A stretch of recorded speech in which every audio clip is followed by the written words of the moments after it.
आपको क्या मिलेगा, ए और डी गिवन मिलेगा। जैसे ए और डी गिवन था, हमने क्या बना दी, एपी बना दी।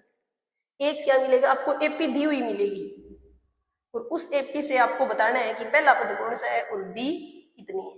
पहला पद कितना है और डी कितनी है। एक फॉर्मूला और रहता है कि डी कैसे निकाली जाती है, इसी एग्जांपल के साथ यही जोड़ के पढ़ लेते हैं कि डी की वैल्यू कैसे निकाली जाती है। अगर ये सीधी एपी होती तो अपने को कैसे पता चलता कि डी कितनी है। डी हमने निकाल रखी है, कितने कितने जुड़ के आते हैं, इसका फॉर्मूला होता है डी। यहाँ दोनों के बीच में डी चाहिए तो दूसरे में से पहला घटा दो। दूसरा क्या होता है, ए टू में से क्या घटा दो, ए1 घटा दो, घटा के देख लेते हैं। 8 में से क्या घटेगा, 4। 8 में से 4 घटाओ, कितना आया, 4। दूसरे में से पहला घटाया, क्या आई, डी मिल गई। यहां फिर चेक करो, ये कौन सा है, तीसरा। डी निकालने के लिए तीसरे में से क्या घटा दो, दूसरा घटा दो।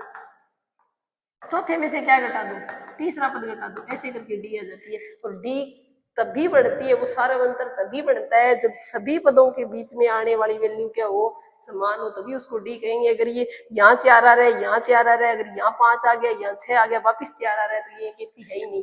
ये सिर्फ एक श्रेणी है, ये समांतर श्रेणी नहीं है, एपी नहीं है।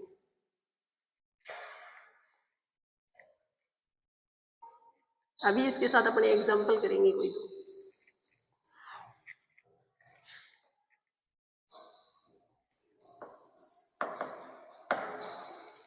एग्जाम्पल आपको ये दिया हुआ है कि a बराबर 5 है और d का मान 2 है। 5 पदों तक एपी ज्ञात कीजिए। ये आपकी इस टाइप के क्वेश्चन आपको एक्सरसाइज 5.1 के अंदर मिले। ए का मान 5 है और डी का मान कितना है, 2 है, तो 5 पदों तक एपी ज्ञात कीजिए। अपने तो पहले एपी का जनरल रूप लिखेंगे, एपी का व्यापक रूप।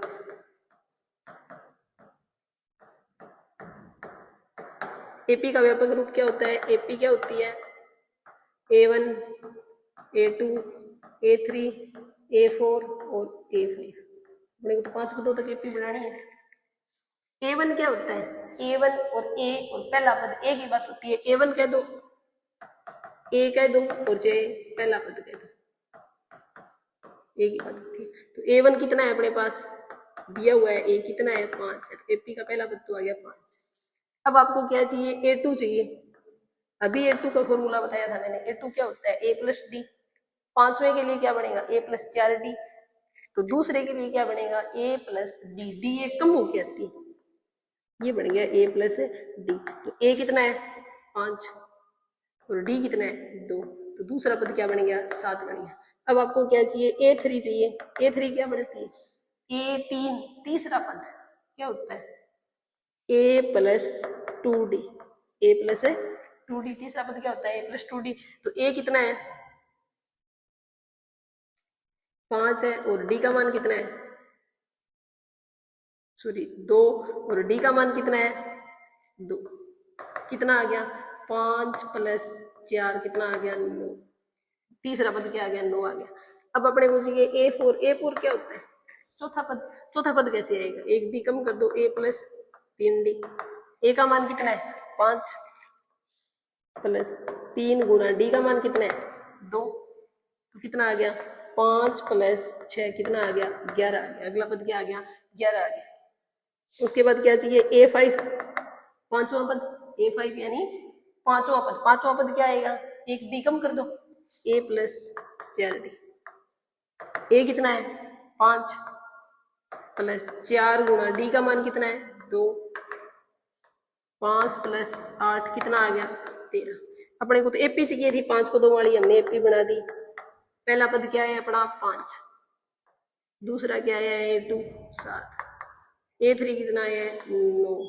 A4 कितना है, 11 और A5 कितना है, 13। ये हमारी एक एपी बनेगी। ये क्या बनेगी, एपी बनेगी। इस प्रकार का एक एग्जाम्पल आएगा। एक दूसरा एग्जाम्पल आएगा,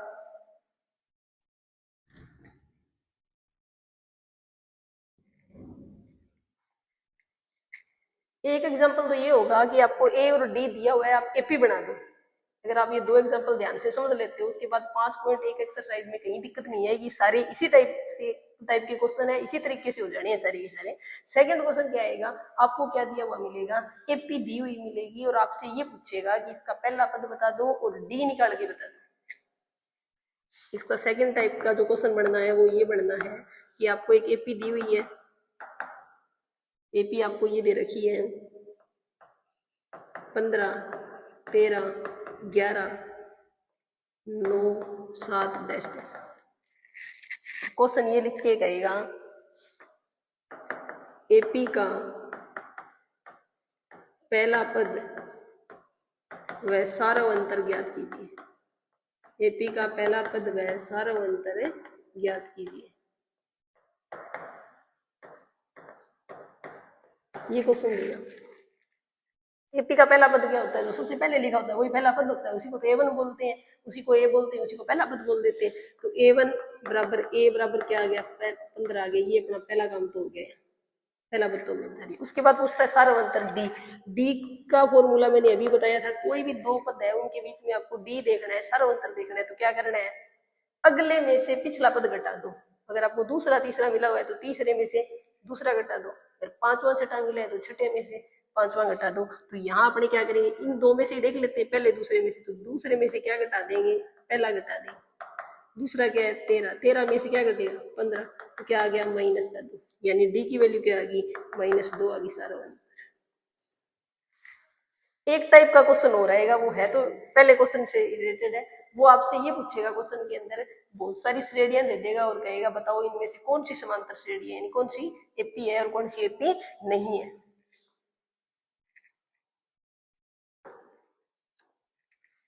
जो तीसरे टाइप का क्वेश्चन बनना है वो ये बनना है, आपको बहुत सारी एपी देगा, बोलेगा निम्न में से कौन कौन सी एपी है, कौन सी एपी है और कौन सी नहीं है।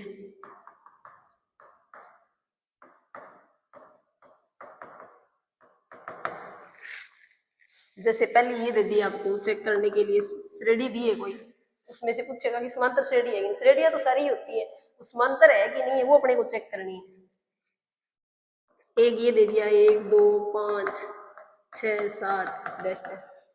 दूसरी एपी आपको ये लिखी हुई श्रेणी दी है वो ये दे दी 4 6 8 10 डैश डैश।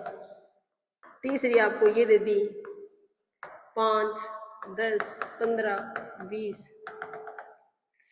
अब अपने चेक करेंगे, चेक करने के लिए क्या करना है, प्रत्येक पद के बीच में सारा अंतर निकालना है, यानी यहां भी अंतर निकालेंगे, यहां डी देखेंगे, यहां डी देखेंगे, यहां डी देखेंगे, सभी जगह क्या देखेंगे अपने डी देखेंगे।